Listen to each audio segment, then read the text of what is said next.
Maybe because I'm the angel of fucking death. What follows is a comprehensive prediction and analysis of Peacemaker Season 2, Episode 8, drawing from the narrative threads left dangling in Episode 7 and the tantalizing clues offered by the official trailer. This is not a recap of what has been, but a journey into what might be. A speculative deep dive into the chaos, heartbreak, and multiversal mayhem that awaits us in The Full Nelson. But before we start, one humble request: subscribe. This week, we're kicking off a new weekly video series dedicated to Hollywood news. For those of us who can't wait for the latest movies and TV shows, it can be tough to find accurate information. That's why we're starting this journey to bring you the facts you need. Make sure to subscribe so you don't miss out. The emotional wreckage of Episode 7, like a Keith in the Night, has left our characters scattered and broken. Christopher Smith, the man who so desperately yearned for family, once again finds himself utterly alone, having confronted the devastating truth that his idyllic alternate reality was built upon the foundation of a Nazi victory in World War II. The penultimate episode was a masterclass in emotional whiplash, delivering both the shortest runtime of the season at a brisk 28 minutes and some of the most devastating character work the series has ever attempted.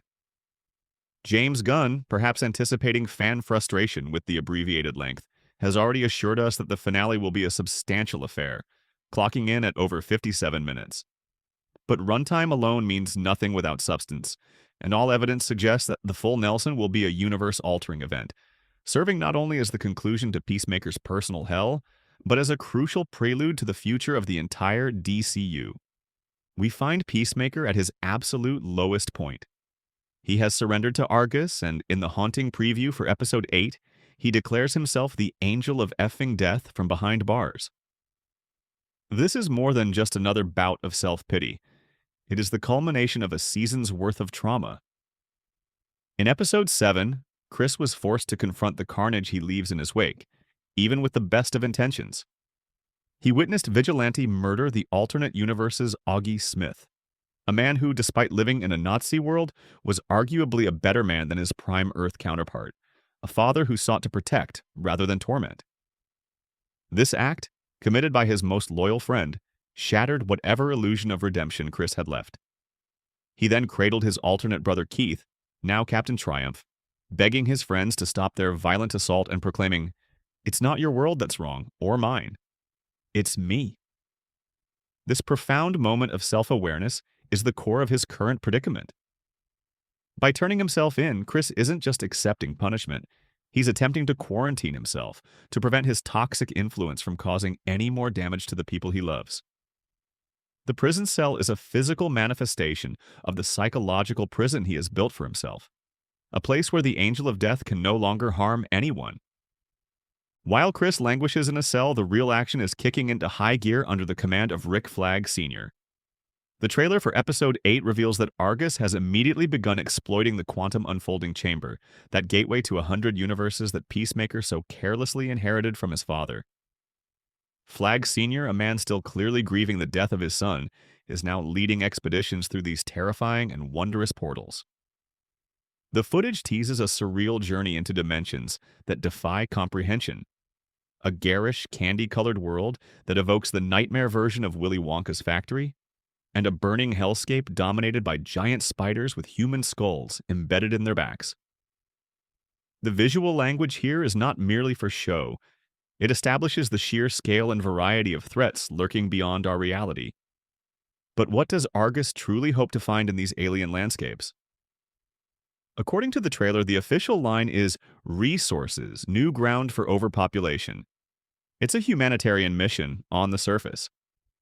Yet John Economos, ever the voice of weary skepticism, immediately questions this motive, asking Harcourt, "When has anything we've ever done actually been for the good of the people?" This single line of dialogue cracks open a much deeper conspiracy. Is Argus truly seeking to save humanity, or is this a naked grab for power and territory on an interdimensional scale?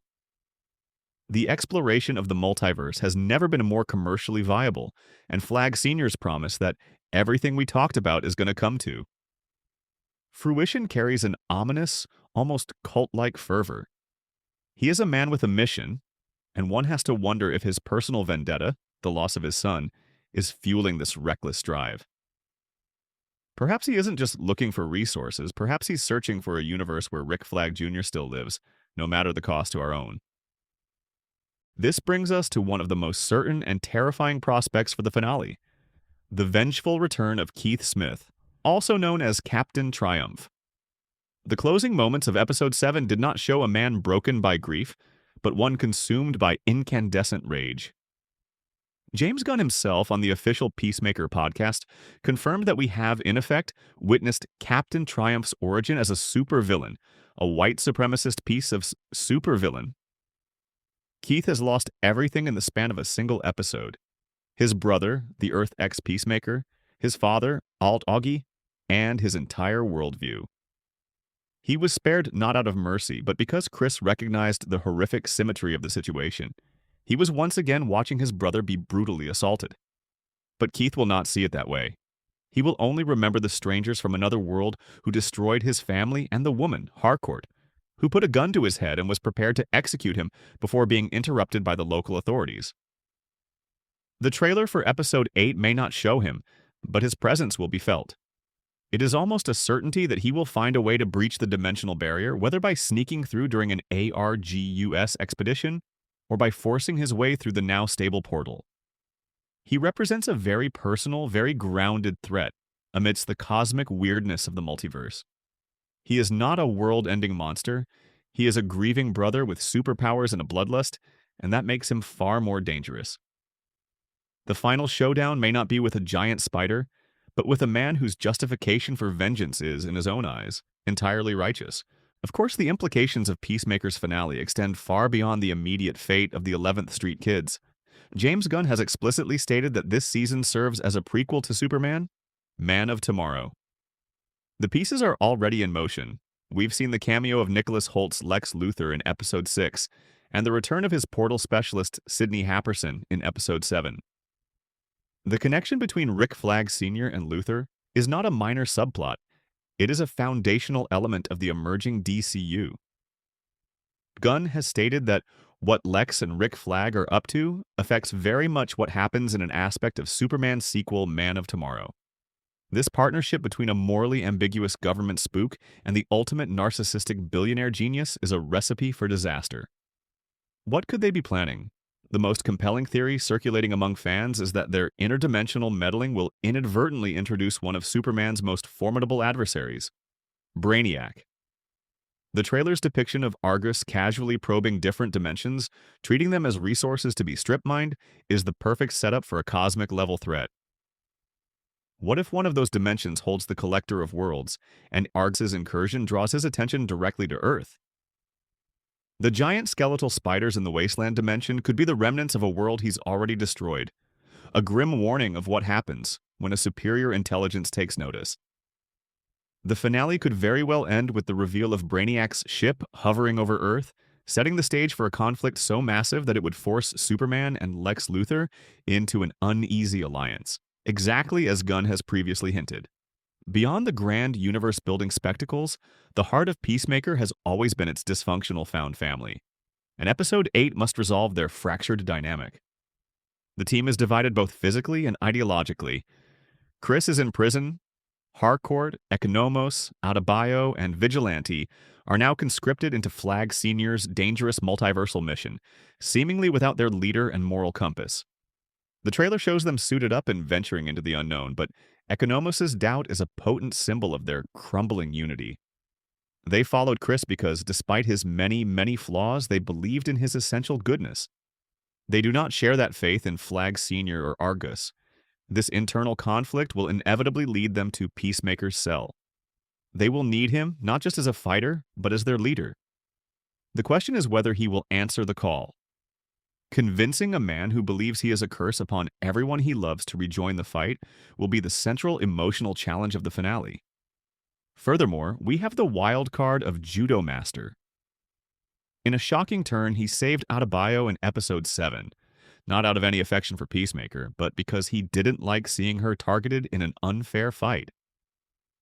This moment of unexpected honor, coupled with his convincing argument that Chris is a jingoistic garbage person, adds a layer of moral complexity.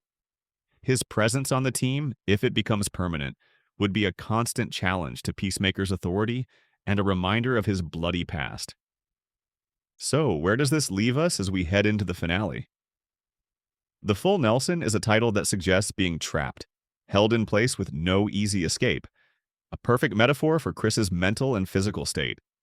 The episode will likely unfold on three simultaneous fronts: the psychological journey of Chris Smith as he battles his own demons from a prison cell, the cosmic adventure of the 11th Street Kids as they navigate the deadly wonders of the multiverse under Flag Sr.'s questionable command, and the relentless personal vendetta of Captain Triumph as he closes in on his prey. These three narrative strands will inevitably collide in what promises to be the most explosive sequence in the show's history. We can predict a desperate jailbreak, not to escape justice, but to re-enter the fray when the Arg's mission inevitably goes sideways. We can anticipate a brutal confrontation with Keith, one that will force Chris to once again confront the legacy of his family's violence. And finally, we can expect a game-changing stinger that will directly tee up the conflict of Superman, Man of Tomorrow, whether it's the arrival of Brainiac, the formal introduction of a new villain, or the dark fruition of the Luthor Flag Alliance. In the end, Peacemaker Season 2 has been a story about the stories we tell ourselves to survive. Chris told himself a story about being a hero. He told himself a story about finding a perfect family in a perfect world. All those stories have crumbled to ash, leaving only the hard, unflinching truth of who he is. The Full Nelson will not be about him building a new story. It will be about him finally making peace with the truth, and in doing so, perhaps discovering a more authentic form of heroism. It will be messy, it will be bloody, it will be filled with awkward humor and a killer classic rock soundtrack, and it will fundamentally reshape the world around him. The door to the multiverse is open, and there is no going back. The fate of the DCU is about to be written, not by a god or a superhero, but by a broken man in a shiny helmet, who just might, against all odds, finally find a real reason to fight.